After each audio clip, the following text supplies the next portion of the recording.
Olá, que a paz e a luz de Jesus nos envolvam hoje e sempre. Hoje, dia 10 de maio, Dia das Mães. Vamos comemorar de uma forma diferente, não é? Mas vamos comemorar mesmo assim, tudo é válido. E hoje nós trouxemos para a nossa reflexão uma passagem que está lá em Lucas, no capítulo 1, versículo 47, que nos diz assim: A minha alma engrandece o Senhor e meu espírito se alegra em Deus, meu Salvador. E nós vamos falar sobre as mães hoje, não é?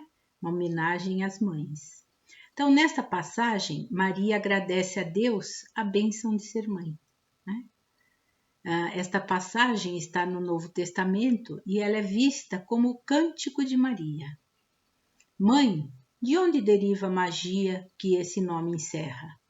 O que há nesse nome de tão extraordinário que não está nas letras que o vestem, está no espírito que o vivifica. Mãe quer dizer abnegação, desvelo, carinho, renúncia, perdão, afeto, amor numa única palavra, mãe. E lá no Evangelho segundo o Espiritismo, no capítulo 8, no item 4, Kardec nos diz assim: a criança necessita de cuidados especiais que somente a ternura materna lhe pode dispensar. Ternura que cresce da fraqueza e da ingenuidade da criança. Para uma mãe, seu filho é sempre um anjo. E assim era preciso que fosse para lhe cativar a solicitude. Ela não houvera podido ter-lhe o mesmo devotamento se, em vez da graça ingênua, deparasse nele, sob os traços infantis, um caráter viril e as ideias de um adulto, e ainda menos se lhe viesse a conhecer o passado.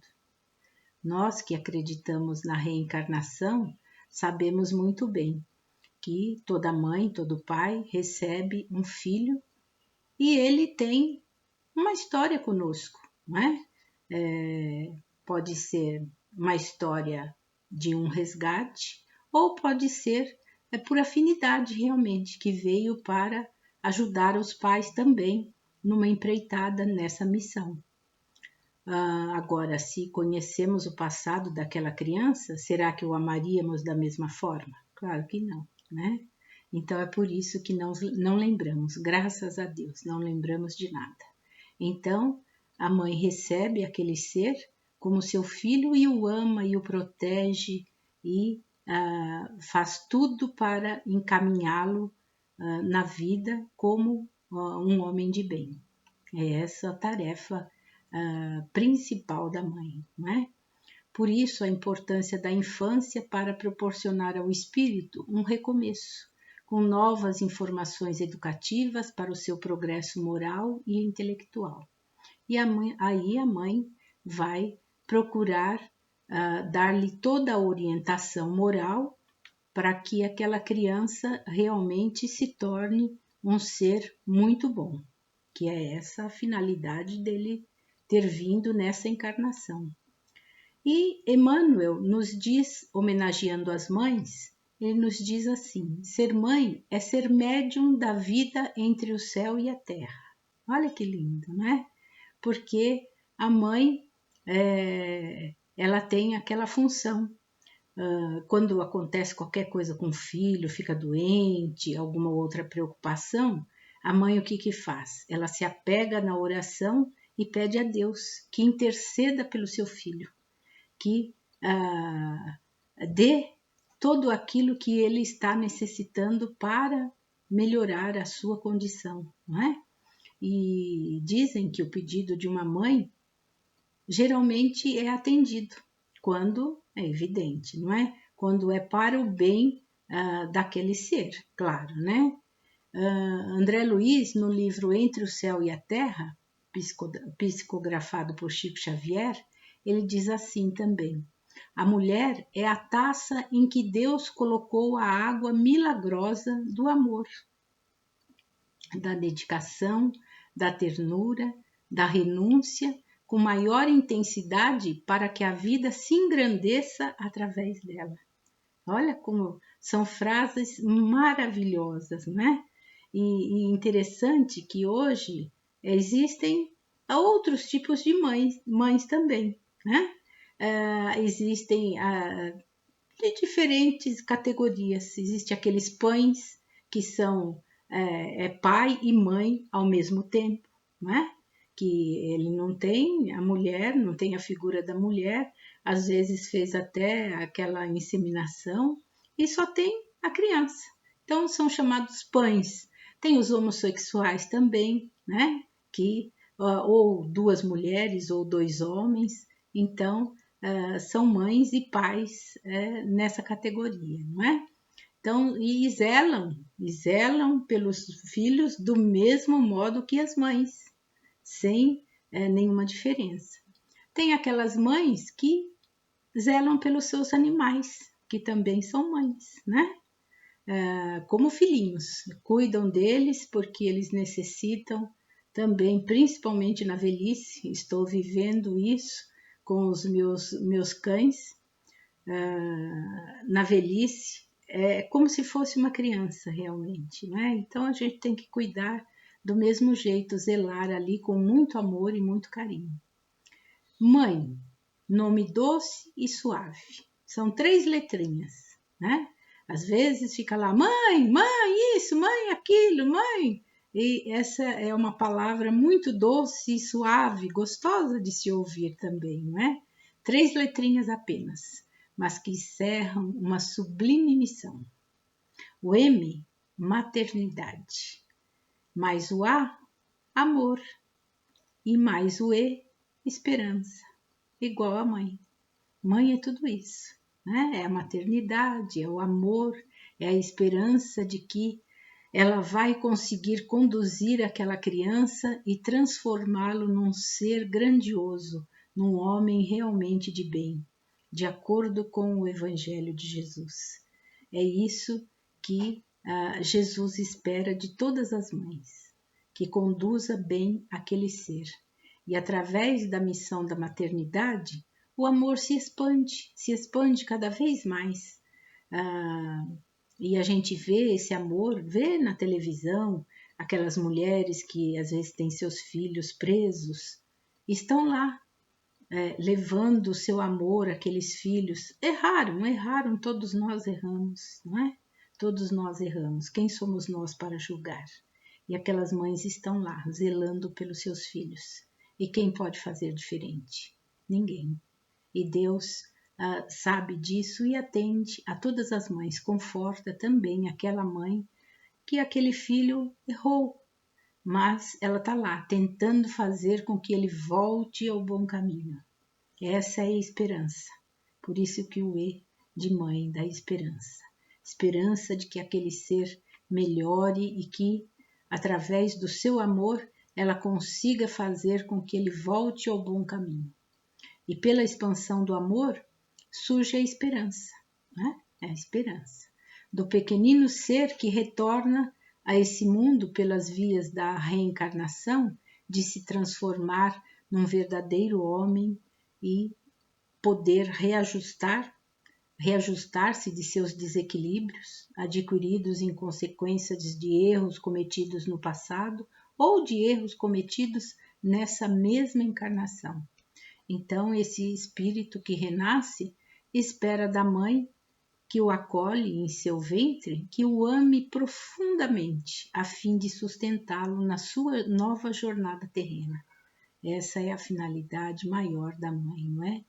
E para que isso se dê, é necessário se faz que o amor materno não se transforme em egoísmo, em desleixo ou em irresponsabilidade. Se esse filho foi-lhe confiado por Deus como um imaturo pequenino daquele ser necessitado de carinho e proteção, o que dela se espera? Que além de amá-lo e ampará-lo, o eduque e o encaminhe pelas trilhas do bem, que vele por ele em todos os momentos. E é assim que se faz uma boa mãe, não é?